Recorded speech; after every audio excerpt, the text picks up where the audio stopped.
ಇವತ್ತು ಹಲವಾರು ಕುಟುಂಬದಲ್ಲಿ ಒಂದು ಬಾಂಧವ್ಯಗಳು ಅಂತಕ್ಕಂಥದ್ದು, ಒಂದು ಮಮತೆ ಏನಿತ್ತು ಅದೆಲ್ಲ ಕಳೆದು ಹೋಗ್ತಾ ಇದೆ. ಪ್ರತಿನಿತ್ಯ ನಾವು ಟಿವಿಗಳನ್ನು ಹಾಕಿದ್ರೆ ಬೆಳಗ್ಗೆ ಬರ್ತಕ್ಕಂಥ ಕಾರ್ಯಕ್ರಮದಲ್ಲಿ ಒಳ್ಳೆಯ ಸುದ್ದಿಗಳನ್ನು ನಾವು ನೋಡೋದೇ. ಬಹುಶಃ ನಮ್ಮ ಕೃಷ್ಣೇಗೌಡರು ಮುಂದೆ ಕೂತಿದ್ದಾರೆ, ಅವ್ರಿಗೆ ಇದನ್ನು ವಿಷಯವನ್ನು ಪ್ರಸ್ತಾಪ ಮಾಡಿದ್ದು ಚೆನ್ನಾಗಿ ಮಾತಾಡ್ತಾರೆ ಅವರು ಕೃಷ್ಣೇಗೌಡರು.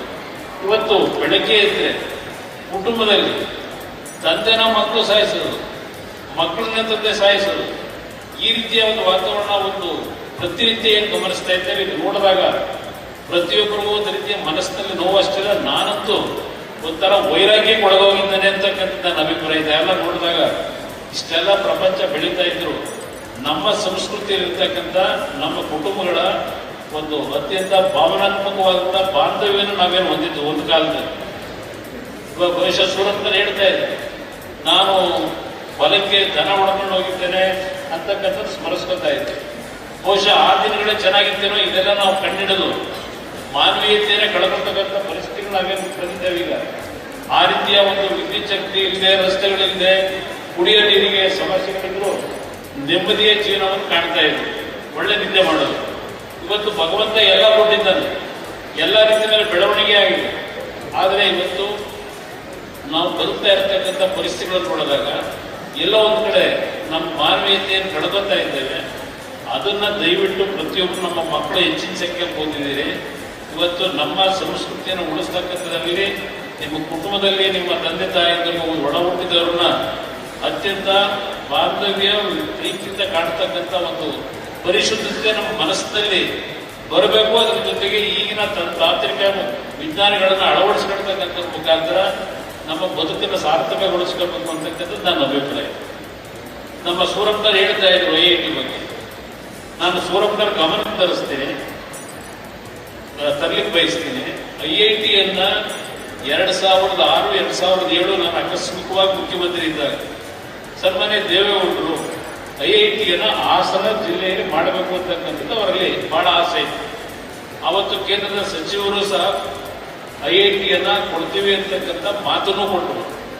1,000 ಎಕರೆ ಹಾಸನದಲ್ಲಿ ನಾವೇನು ಭೂಸ್ವಾಧೀನ ಮಾಡ್ತಕ್ಕಂಥ ಪ್ರಕ್ರಿಯೆಗಳಾಗಿ 2006ರಿಂದ ನಿರಂತರವಾಗಿ ಒಂದು IITಯನ್ನ ತರಬೇಕು ಅಂತೇಳಿ ಪ್ರಯತ್ನ ಪಟ್ಟು, ನಂತರ ನರೇಂದ್ರ ಮೋದಿ ಅವರು ಮುಖ್ಯಮಂತ್ರಿಗಳಿದ್ದಾಗ ಬಹುಶಃ ಕೇಂದ್ರದಲ್ಲಿ ಹೆಣ್ಣು ಮಗಳು ಸ್ಮೃತಿ ಇರಾನಿ ಅವರನ್ನ ಭೇಟಿ ಮಾಡಿ ದೇವೇಗೌಡರು ಕೇಳೋದು.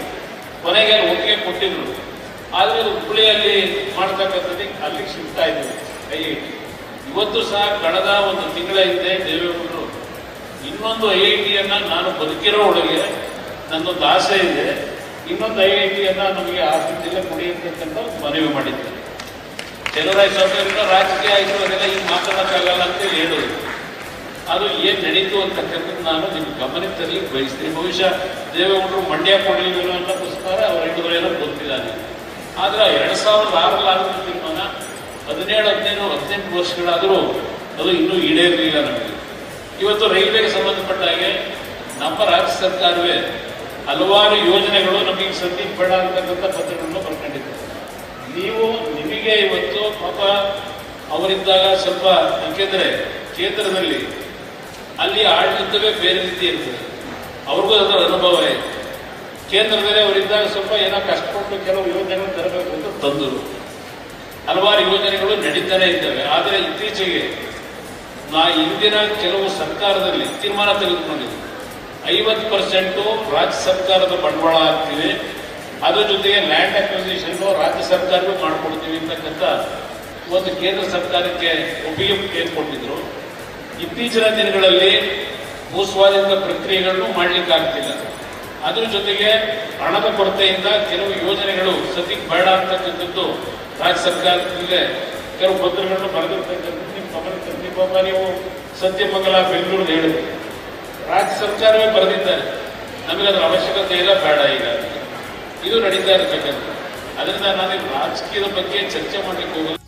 ಇವತ್ತಿನ ಪರಿಸ್ಥಿತಿಗಳು ಏನೇನಾಗಿದೆ ಅಂತಕ್ಕಂಥದ್ದು ಗೊತ್ತಿದೆ ನನಗೆ. ಆದರೆ ಒಂದು ಮಾತನ್ನ ಹೇಳ್ತೇನೆ, ಮಂಡ್ಯ ಜಿಲ್ಲೆಯ ಜನತೆ ನನಗೇನು ಆಶೀರ್ವಾದ ಮಾಡಿದ್ದೀರಿ, ಚುನಾವಣೆಗೆ ನನಗೆ ಮತ ಕೇಳಕ್ಕೆ ಹಳ್ಳಿ ಬರಲಿಲ್ಲ, ನೀವೇನು ಆಯ್ಕೆ ಮಾಡಿದ್ದೀರಿ. ಆದರೆ ಒಂದು ಮಂಡ್ಯ ಜಿಲ್ಲೆಯ ಜನತೆಗೆ ಈ ಒಂದು ಪುಣ್ಯಕ್ಷೇತ್ರದಿಂದ ಹೇಳ್ತೇನೆ, ಯಾವುದೇ ಕಾರಣಕ್ಕೂ ದ್ರೋಹ ಬಗ್ಗೆ ನಿಮ್ಮ ನಿರೀಕ್ಷೆಗಳನ್ನು ಯಾವುದಾದ್ರೂ ಒಂದು ರೀತಿಯಲ್ಲಿ ಏನು ತರಬೇಕು ಅಂತಕ್ಕಂಥದ್ದಕ್ಕೆ ನಾನು ಈಗಾಗಲೇ ಪ್ರಯತ್ನವನ್ನು ಪಟ್ಟಿದ್ದೇನೆ. ನಾನು ಎಂದೂ ಸಹ ಜಾಹೀರಾತಿನಲ್ಲಿ ನಾನು ಇದು ಮಾಡಿದ್ದೇನೆ ಅದು ಮಾಡಿದ್ದೇನೆ ಅಂತ ಎಲ್ಲೂ ಎಣಿಸ್ಕೊಳ್ಳಿಲ್ಲ. ಶಂಕುಸ್ಥಾಪನೆ ಕಾರ್ಯಕ್ರಮಕ್ಕೂ ನಾನು ಎಲ್ಲೂ ಹೋಗಲ್ಲ. ಆದರೆ ಇತ್ತೀಚೆಗೆ ಶಂಕುಸ್ಥಾಪನೆ ಕಾರ್ಯಕ್ರಮಕ್ಕೆ ಬರಬೇಕು ಅಂತಾರೆ. ನಾನು ಇದಕ್ಕೆ ಒಂದು ಉದಾಹರಣೆ ಕೊಡ್ತೇನೆ. ಚನ್ನಪಟ್ಟಣದಲ್ಲಿ ಸಾವಿರಾರು ಕೋಟಿ ಕೆಲಸ ಮಾಡಿದೆ, ಶಂಕುಸ್ಥಾಪನೆ ಮಾಡ್ಲಿಕ್ಕೆ ಹೋಗಲಿಲ್ಲ. ಈಗೆಲ್ಲರೂ ಕೇಳ್ತಾರೆ ನನಗೆ ಎಲ್ಲಿದೆ ಸಾಕ್ಷಿಗುಡ್ಡೆ ಅಂತೇಳಿ. ಚನ್ನಪಟ್ಟಣಕ್ಕೆ ನಾನು ಮಾಡಿರ್ತಕ್ಕಂಥ ಕೆಲಸ ಆ ದೇವರು ನೋಡ್ತೇನೆ. ನಾನು ಅದ್ರ ಬಗ್ಗೆ ಚರ್ಚೆ ಮಾಡ್ಲಿಕ್ಕೆ ಹೋಗಲ್ಲ. ನಾನು ಎಂದೂ ಸಹ ಪತ್ರಿಕೆಗಳಲ್ಲಿ ದೊಡ್ಡ ದೊಡ್ಡ ಜಾಹೀರಾತು ಹಾಕಿಸಿಕೊಂಡು ಪ್ರಚಾರ ಪಡೀಲಿಕ್ಕೆ ಹೋಗಿದ್ದೆ. ಪ್ರಾಮಾಣಿಕವಾಗಿ ಕೆಲಸ ನನಗೆ ಬಂದ ಸಂದರ್ಭದಲ್ಲಿ ಮಾಡಿದ್ದೇನೆ. ಭದ್ರಾವತಿ 2016ನೇ ಇಸ್ವಿನಲ್ಲಿ ಕೇಂದ್ರ ಸರ್ಕಾರ ಅದನ್ನು ಕ್ಲೋಸ್ ಮಾಡತಕ್ಕಂಥ ನಿರ್ಧಾರ ಮಾಡಿ ಮಾರಾಟ ಮಾಡಬೇಕು ಅಂತಕ್ಕಂಥ ಎಲ್ಲ ರೀತಿಯ ಒಂದು ತೀರ್ಮಾನಗಳಾಗಿವೆ. ನಾನು ಆಕಸ್ಮಿಕವಾಗಿ ಏನು ಮಂತ್ರಿ ಆದೆ, ಪ್ರಥಮವಾಗಿ ಭೇಟಿ ಕೊಟ್ಟಿದ್ದೆ ಭದ್ರಾವತಿ ಸ್ಟೀಲ್ ಪ್ಲಾಂಟ್ಗೆ. ಯಾವುದು ಮಹಾರಾಜರ ಕಾಲದಲ್ಲಿ ಕಟ್ಟಿದಂತಹ ಸಂಸ್ಥೆ. 1929ಕ್ಕೆ ಮುಂಚೆ ಆ ಕಾರ್ಖಾನೆಯನ್ನು ಪ್ರಾರಂಭ ಮಾಡಿದ್ರು. ದೇಶದಲ್ಲಿ ಸ್ವಾತಂತ್ರ್ಯ ಬಂದಾಗ 3 ಸ್ಟೀಲ್ ಪ್ಲಾಂಟ್ಗಳು. ಆ 3 ಸ್ಟೀಲ್ ಪ್ಲಾಂಟ್ನಲ್ಲಿ ಭದ್ರಾವತಿ ಸ್ಟೀಲ್ ಪ್ಲಾಂಟ್ ಒಂದು, ಟಾಟಾದವ್ರು ಮಾಡೋದಂಥದ್ದು, ಇನ್ನೊಂದು ವೆಸ್ಟ್ ಬೆಂಗಾಲ್ನಲ್ಲಿ.